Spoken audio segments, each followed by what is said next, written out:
안녕하세요. 소쿨극장의 소리내어 읽거나 눈을 감고 듣기 코너입니다. 오늘 들려드릴 이야기는 서정호 선생이 글을 적고 이우정 화백이 사파를 그린 책, 우리 옛이야기 100가지 가운데 실려있는 하루 사이의 백발이라는 에피소드입니다. 구독과 좋아요, 그리고 알람 설정 부탁드립니다. 재미있고도 좋은 글로 보답하겠습니다. 옛날에 어떤 두 노인이 한양 마포나루에서 나룻배를 타고 한강을 건너게 됐다. 한 노인은 머리가 희끗희끗한데 다른 한 노인은 온통 하얗게 센 호호백발이었다. 그런데 배 앞에서 백발이 성성한 노인이 머리 희끗희끗한 노인더러 먼저 타라고 양보했다. 머리 희끗희끗한 노인이 무슨 말씀이십니까? 연세 많은 노인장이 먼저 배에 오르셔야지요. 하고 사양하니까 백발이 성성한 노인이 말했다. 아무 말씀 마시고 먼저 배를 타십시오. 자세한 연유는 나중에 말씀드리겠습니다. 할 수 없이 머리 희끗희끗한 노인이 먼저 배를 탔다. 배를 타고 강을 건너면서 그 연유를 물었더니 머리 새하얀 노인이 되물었다. 노인장은 제 나이가 얼마쯤 돼 보이십니까? 제가 올해 64시니 저보다 10년 위 연배는 되어 보입니다. 사실은 제 나이가 50 안쪽입니다. 그래서 아까 먼저 배에 오르시라고 겸양을 했지요. 머리 희끗희끗한 노인은 나이 아직 50도 안 된 사람이 머리가 백설같이 하얗다니 믿어지지 않았다. 그래서 어리둥절한 표정을 짓자 백발 노인이 말했다. 제 머리가 이렇게 하얗게 샌 데는 내력이 있습니다. 강을 다 건너려면 아직 멀었으니 그동안 그 내력이나 말씀드리지요. 하면서 이야기를 늘어놓았다. 그런데 들어보니 참 기가 막혔다. 성을 김씨라고 하는 이 사람은 젊어서 소금 장사를 했는데 한 번은 소금짐을 지고 금강산을 넘게 되었다. 금강산 고개를 한 고개 넘고 두 고개 넘고 이렇게 넘어갔는데 어느 고개를 넘다 보니 길에 쌀자루가 떨어져 있었다. 이렇게 깊은 산골에 쌀자루라니 이상한 생각이 들었지만 필요할 때가 있을 것이라는 생각에 그걸 주워 가지고 갔는데 한 고개를 더 넘으니 날이 저물었다. 마침 골짜기 한쪽에 불이 빤한 집이 있어서 그리로 갔다. 가서 주인을 찾으니 주인 아낙이 나왔다. 길 가다가 날이 저물어서 곤란하게 되었으니 하룻밤 묵어가게 해달라고 부탁했다. 그러자 그 아낙이 그러시냐고 하면서 선선히 들어오라고 했다. 그 집에 들어가서 저녁밥을 한 상 잘 얻어먹었는데 주인 아낙이 김씨가 주워가지고 온 쌀자루를 보더니 기겁했다. 손님, 그 쌀자루는 어디서 났습니까? 이 쌀자루는 고개 넘어 길에 떨어져 있는 것을 주워 가지고 왔소이다. 아낙이 바깥에 나가더니 낫을 들고 들어와서는 김씨 목에 갖다 대면서 말했다. 그 쌀자루는 내 남편이 가지고 나간 것입니다. 어제 그동안 모아놓았던 산삼을 장에 팔러 나갔습니다. 산삼을 팔아서는 쌀을 사서 오늘 올 계획이었습니다. 쌀자루가 길에 떨어져 있었다면 필시 도적에게 쌀뿐 아니라 돈도 빼앗기고 죽었을 터이니 남편 시체를 찾으러 가야겠습니다. 여기서 이 낫에 죽으렵니까? 아니면 나와 함께 시체를 찾으러 가시렵니까? 소금장수 김씨는 혼이 다 빠져서 함께 가겠다고 했다. 그래서 두 사람이 밖으로 나왔다. 안악이 관솔부를 켜들고는 앞에 서렵니까? 뒤에 서렵니까? 하기에 겁이 나서 뒤에 서겠다고 했다.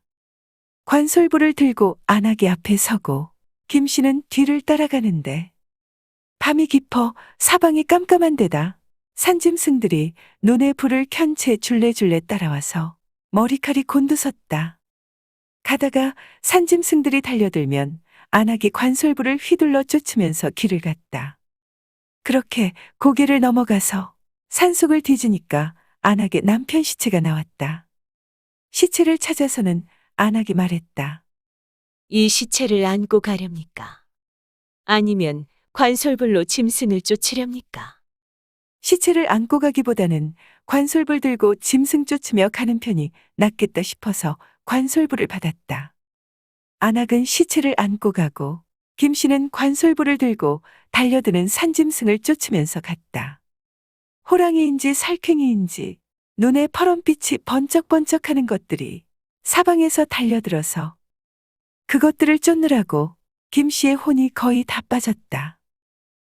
그렇게 혼이 다 빠져서 집에 돌아왔다.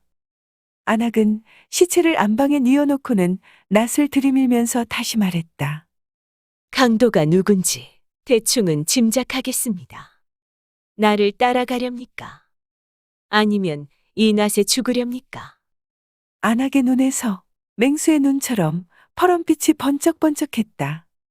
어차피 이렇게 된 것, 김 씨는 같이 가겠다고 했다. 안악의 뒤를 따라 두어십경 가다 보니 움막이 하나 나왔다. 근처에 가서 귀를 기울이니 술을 퍼마시는지 시끄러운 소리가 났다. 조금 있으니 술자리를 파하고 들어누워 자는지 코고는 소리가 났다.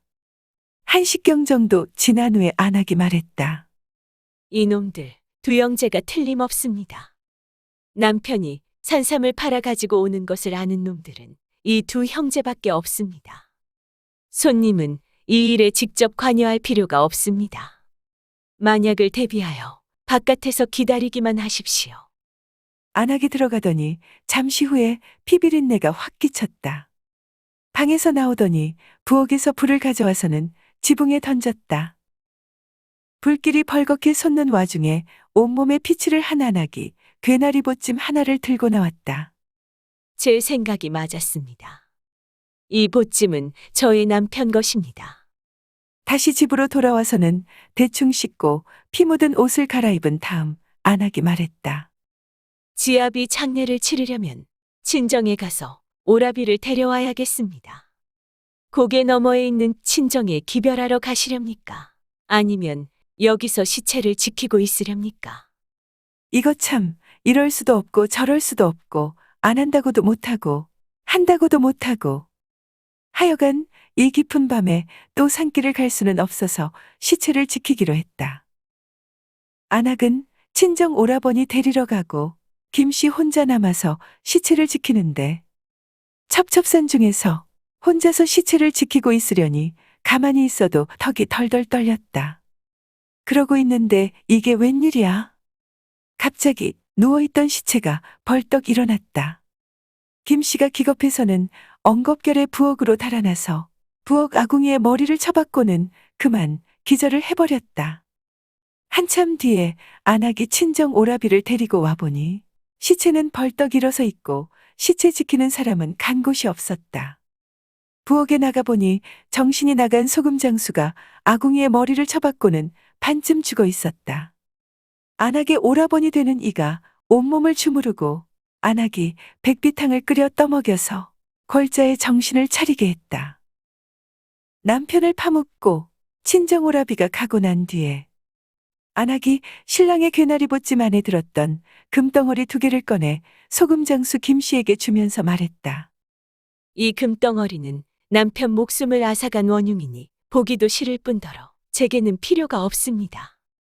오늘 밤 신세를 많이 졌습니다. 이걸 가지고 가서 소용이 닿는 데 쓰십시오. 소금장수 김씨가 금덩어리를 받아서 그 집을 떠나오는데 고갯마루에 올라서니 등 뒤가 환했다.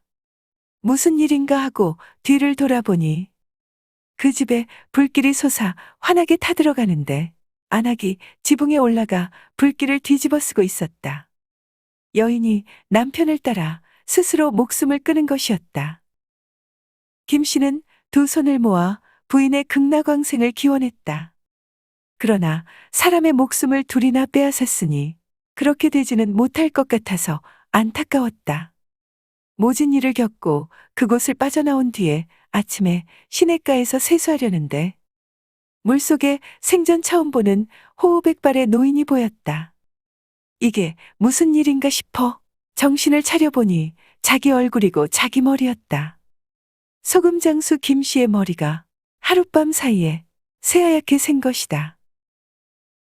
들어주셔서 고맙습니다. 용어 풀어 올리겠습니다. 연배는 어떤 범위에 속하는 나이 또는 그런 나이의 사람입니다. 관솔불은 관솔에 붙인 불입니다. 관솔은 송진이 많이 엉긴 소나무의 가지나 옹이입니다. 불이 잘 붙으므로 예전에는 여기에 불을 붙여 등불 대신 이용하였다고 하는군요. 지아비는 우덜은 앞에서 자기 남편을 낮추어 이르는 말입니다. 남편을 예스럽게 이르는 말이기도 합니다. 오라비는 오라버니의 낮춤말입니다. 백비탕은 아무것도 넣지 않고 그냥 끓인 물을 말합니다. 참고 문헌 및 자료 출처 설명에 올리겠습니다. 서정오 선생이 글을 적고 이우정 화백이 사파를 그린 우리 옛이야기 100가지가 모본입니다. 국립민속박물관, 한국학중앙연구원, 한국민족문화 대백과사전의 기사와 사진을 빌렸습니다. 지역의 문화, 이야기 자료 가운데 소금 장수의 아들 서기에서 그림 한 점 빌렸습니다. 위키백과와 나무위키에서 기사와 사진을 빌렸습니다. 조선시대 화가, 김홍도, 권용정, 그리고 김준근의 그림 몇 점을 빌렸습니다. 또 123RF, 핀터레스트, 크라우드픽, 그리고 게티 이미지 뱅크의 사진도 빌렸습니다. 소우쿨 극장은 일주일에 3번, 매주 화요일, 목요일, 그리고 토요일 오전 10시에 이야기를 올립니다. 안녕히 계셔요. 고맙습니다.